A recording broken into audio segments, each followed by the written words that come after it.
Halo Sobat Bola, apa kabar? Semoga semua sehat Baik, selalu. Amin, amin. amin. Wah ini tim dari Vietnam udah mulai keluar-keluar nih.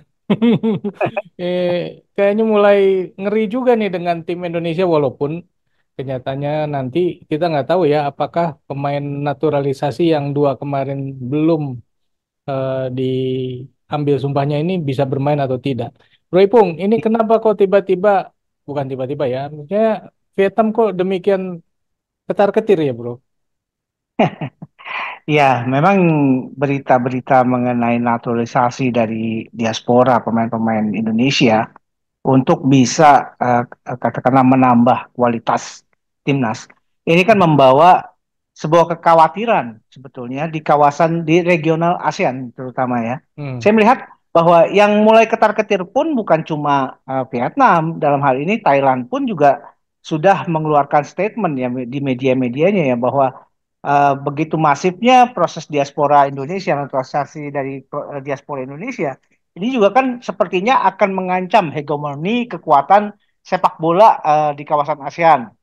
Karena selama ini kan kita melihat bahwa hegemoni itu dipegang oleh Thailand dan Vietnam. Nah, melihat bahwa perkembangan selanjutnya apa bukti-bukti empiris yang paling bisa terlihat ketika gelaran di Piala Asia, bagaimana Indonesia kemudian bisa lanjut ke fase berikutnya dengan salah satunya menyingkirkan Vietnam. Hmm. Nah, tentu hal ini juga menambah kekhawatiran mereka karena biar bagaimanapun di kawasan ASEAN ini sebetulnya ada sebuah kompetisi yang terselubung untuk katakanlah menjadi negara pertama dari kawasan ASEAN yang bisa tampil di Piala Dunia. Dan itu adalah menjadi target dari seluruh tim-tim di ASEAN, terutama dari Indonesia, Vietnam, Malaysia, dan Thailand. Ini adalah empat negara yang punya ambisi besar untuk menjadi negara ASEAN pertama yang bisa tampil di Piala Dunia. Hmm. Sehingga ketika salah satu negara kemudian secara tiba-tiba bisa meningkatkan kualitas sepak bolanya, apalagi terbukti di gelaran Piala Asia, itu kan mulai menampakkan hasil. Jadi mereka juga sudah mulai gerah gitu loh. Walaupun Hmm. kalau kita lihat bahwa proses naturalisasi yang dilakukan di ASEAN itu kan bukan cuma di Indonesia. Bagaimana timnas Malaysia juga mungkin ada sekitar 10 sampai 11 itu dari apa proses naturalisasi yang juga tampil di Piala Asia. Hmm. Kemudian Thailand pun juga demikian. Mereka juga Hmm. punya pemain-pemain yang berasal dari diaspora yang berhasil mereka naturalisasi.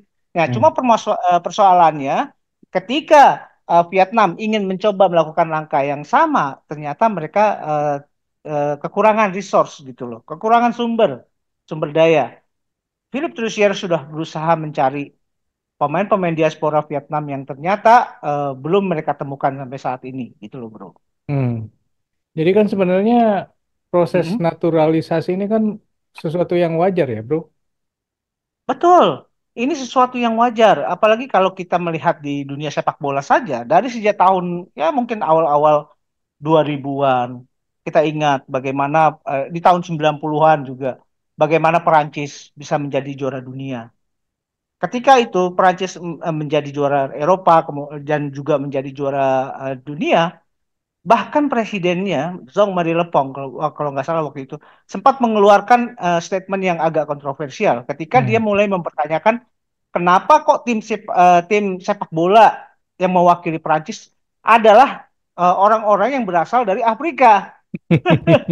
Contohnya Zinedine Zidane, Lilian Thuram, Nicolas Anelka, David Trezeguet. Dan ternyata apa yang statement yang disampaikan oleh Presiden Perancis saat itu dikecam habis oleh Hmm. komunitas sepak bola dunia, oleh FIFA, oleh komunitas hak asasi manusia juga dia juga mendapatkan kecaman gitu loh. Hmm. Artinya ini di tahun 90-an aja itu sudah pernah terjadi gitu loh. Nah, kita juga melihat belum lama di gelaran Piala Dunia di Qatar, bagaimana Maroko bisa mencapai step yang sangat bagus sampai ke zona semifinal. Padahal di situ adalah pemain-pemainnya adalah pemain-pemain yang mereka ambil dari kelahiran dari Belanda, kelahiran Jerman, Perancis, Kanada, sehingga ada media yang kemudian ketika mereka meliput jalannya latihan sebelasannya Maroko, terkaget-kaget bahasa yang digunakan atau bahasa yang terdengar pada saat latihan itu ada yang berbahasa Jerman, berbahasa Inggris, berbahasa Belanda, berbahasa Perancis. Jadi ya itu sebuah hal yang bukan sesuatu yang mustahil gitu loh, di dunia Hmm. yang sekarang gitu loh. Hmm. Hmm. Bagaimana juga Jerman. Jerman kita tahu mereka juga kan negara yang established di dunia sepak bola. Tapi di skuad Jerman sendiri ada nama-nama seperti Ilkay Gundogan, Antonio Rudiger, kemudian ada Leroy Sané. Yang terakhir adalah Musiala. Musiala ini, Jamal Musiala itu pernah memperkuat Inggris di level usia. Sampai Hmm. dengan under 19 dia masih memperkuat Inggris gitu loh. Tapi pada akhirnya ketika dia diambil oleh Bayern Munchen dan mulai berlatih di sana dan memperkuat Bayern Munchen, dia akhirnya memutuskan untuk membela Jerman. Sehingga Hmm. saat itu sempat terjadi ketegangan antara Federasi Sepak Bola Jerman dengan Inggris memperebutkan Jerman Musiala. Gitu loh. Jadi ini hal yang kalau katakanlah ya sekarang ini banyak orang meributkan, saya pikir kok aneh gitu loh. Hmm. Sementara ini sudah dilakukan oleh negara-negara Eropa dari tahun 90-an gitu loh. Ya kan sampai Nah, ada satu negara yang bilang wah Indonesia dikeluarkan aja lah dari AFF karena pemainnya kebanyakan naturalisasi gitu. ya itu kan sebagai ungkapan dari kekhawatiran ya. Kekhawatiran negara tersebut katakanlah ya. Ini kan statement ini keluar dari salah satu negara di kawasan ASEAN ASEAN ya. Hmm. Hmm. Karena hegemoni mereka terganggu. Hmm. Dan ingat bahwa ada persaingan untuk Ya. bisa menjadi negara ASEAN pertama yang menjadi kontestan di Piala Dunia. Itu yang menjadi target utama mereka gitu loh. Hmm. Ya, terus juga Hmm, dari Indonesia sendiri juga ribut juga nih. Wah, jangan kebanyakan pemain naturalisasi katanya. ya. Ya gini, itu kalau saat ini memang kalau saya pikir ya ketika kita dihadapkan oleh sebuah target, sementara Indonesia ini kan adalah sebuah negara yang besar ya di kawasan ASEAN mereka Indonesia adalah boleh dibilang yang paling terkemuka lah di kawasan ASEAN. Hmm. Masa sih di negara ASEAN yang paling terkemuka tidak punya kesebelasan yang begitu mumpuni, Hmm. katakanlah seperti itu ya. Apalagi FIFA sendiri juga melihat bahwa untuk kawasan ASEAN, Indonesia adalah pasar yang paling potensial. Jadi, bukan tidak mungkin bahwa akan lahir individu-individu hebat dari kawasan ASEAN, terutama dari Indonesia. Nah, Hmm. bagaimana caranya? Ya mungkin pertama ya harus memang mulai dilakukan pembenahan di pembinaan di level usia di dalam negeri Indonesia sendiri. Ya. Kemudian persaingan juga antara pemain-pemain Indonesia maupun pemain-pemain diaspora yang kemudian menyatakan minat untuk menjadi warga negara Indonesia, ya itu harus secara terbuka dan secara objektif dilakukan seleksi yang lebih ketat gitu loh Hmm. untuk proses-proses tersebut. Dan jangan lupa ya bahwa saya pikir ada banyak variabel-variabel kenapa banyak atau faktor lah katakanlah ya. Ini menurut analisa saya. Faktor-faktor yang memungkinkan atau yang membuat pemain-pemain Eropa katakanlah yang punya darah Indonesia akhirnya memutuskan untuk menjadi pemain timnas. Ya Hmm. pertama ya karena satu ya karena ada regulasi dari FIFA pun tidak menutup kemungkinan seperti itu. Itu satu Hmm. Hmm. bahwa FIFA tidak mengharamkan proses naturalisasi. Yang Hmm. kedua, bagaimana sikap dari Federasi Sepak Bolanya Indonesia sendiri? Kan Hmm. si Federasi Sepak Bola Indonesia kemudian kemudian kan membuka pintu. Hmm. Kecuali mereka sudah mau tapi federasinya menutup pintu, itu lain Hmm. masalah. Ya tidak Hmm. akan terjadi itu, gitu Hmm. loh. Yang yang yang ketiga, ya mereka punya darah Indonesia, gitu Hmm. loh. Mereka punya keinginan juga tampil untuk membela negara. Karena kalau katakanlah mereka bersaing di negara-negara yang tadinya mereka lahir atau Hmm. tinggal, Hmm. mungkin agak terasa sulit untuk kompetisinya. Hmm. Sementara mereka punya keinginan untuk bisa eh, mengecap, katakanlah ya, merasakan aura persaingan sepak bola di level tim nasional.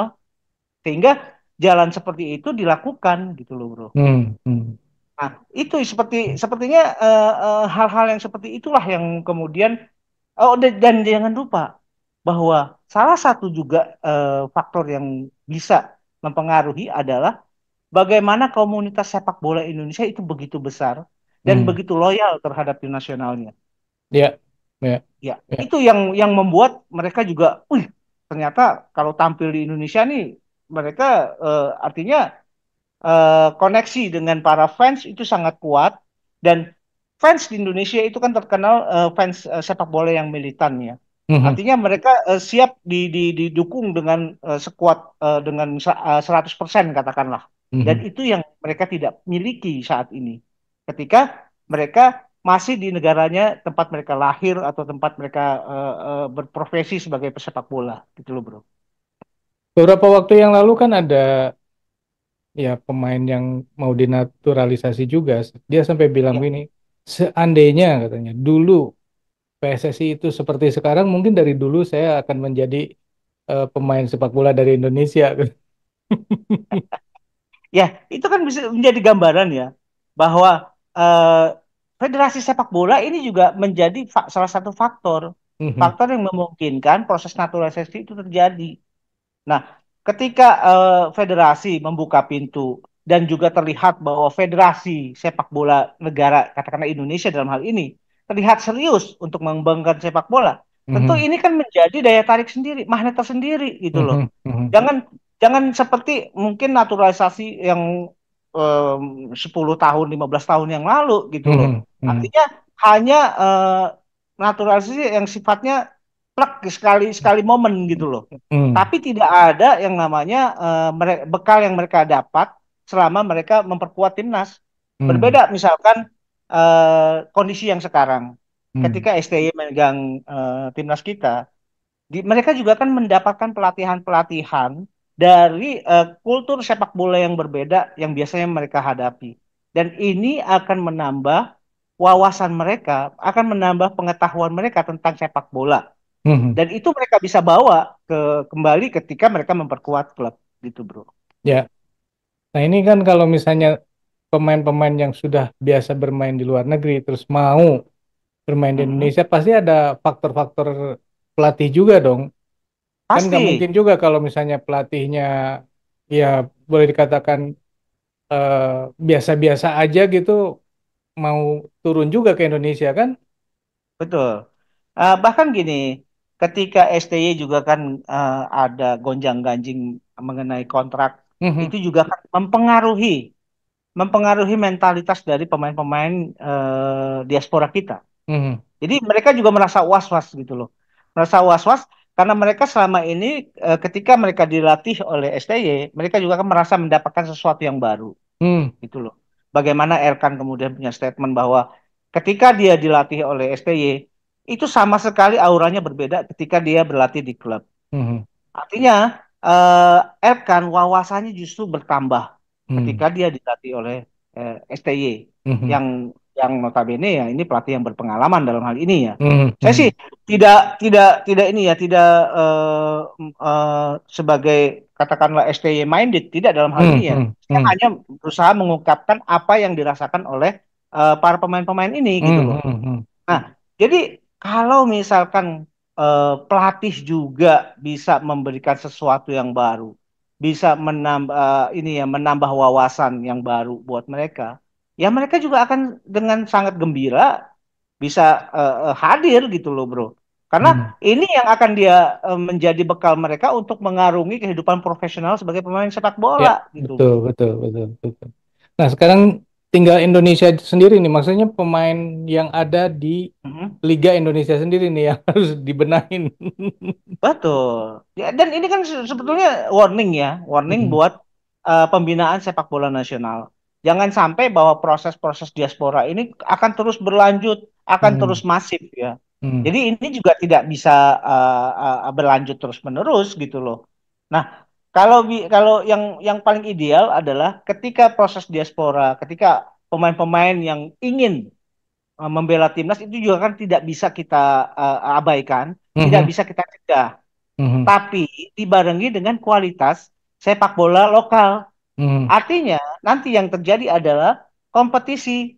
Kompetisi antara pemain-pemain diaspora dengan pemain-pemain hasil produk lokal dan Mhm. pemain-pemain abroad gitu loh. Mhm. Mhm. Dan mereka dipilih, dievaluasi berdasarkan skill dan kemampuan mereka. Bukan karena mereka diaspora, Mhm. bukan karena mereka abroad, Mhm. bukan karena mereka pemain lokal. Mhm. Tapi mereka dipandang sebagai pemain sepak bola tok gitu loh. Ya, Bukan ya, pemain, bukan tidak melihat pada asalnya ya. gitu bro. Tapi kan gini ya, eh, penghasilan atau gaji pemain Mm-mm. Indonesia di Indonesia sendiri ini udah terlalu besar kalau menurut saya. Betul. Dibandingkan kalau mereka harus bermain di luar negeri. Contohnya adalah Asnawi ya. Asnawi Ya, memilih bermain di Korea gitu ya. Kemarin itu padahal gajinya di Korea itu tidak lebih besar daripada gajinya di sini. Kan itu menjadi betul. tantangan tersendiri. Ah, itu dia. Ini juga kan menjadi tantangan tersendiri ya buat pengelola klub di Indonesia, Mhm. regulator sepak bola, kemudian federasi sepak bola. Bagaimana artinya jangan sampai bahwa semua overrated. Artinya pemain-pemain yang bermain di Liga Indonesia itu semata-mata mereka hanya melihat pada gajinya gitu loh. Hmm. Karena gajinya begitu besar, mereka hanya mau bermain di lokal. Hmm. Ini yang juga akan berbahaya ke depannya. Tapi bagaimana kita bisa semuanya balance antara apa yang dihasilkan dengan apa yang dia dapat gitu loh. Hmm. Dengan Hmm. output maupun input harus harus harus balance gitu loh. Hmm. Jadi kualitas seorang pemain itu akan mempengaruhi penghasilan yang dia dapat gitu Hmm. loh. Ya kan Liga tahun ini agak berbeda ya, di mana untuk penetapan juaranya itu akan dilalui dengan satu turnamen kecil yang berisi empat pemain, apa, empat tim teratas ya. Mudah-mudahan ini Playoff ya. juga membuat suasana yang menjadi berbeda sehingga lebih serius nih tim-tim ini dalam mengelola timnya dan bisa lebih apa namanya berprestasi di kancah luar negerinya nih ya kan ketika di Liga Betul. Champion atau jenisnya. Kalau menurut Bro Ipung sendiri nih, apakah Ya. yakin nih di tahun ini bahwa klub itu sudah lebih baik daripada tahun-tahun sebelumnya atau harus masih menunggu beberapa tahun lagi ke depan?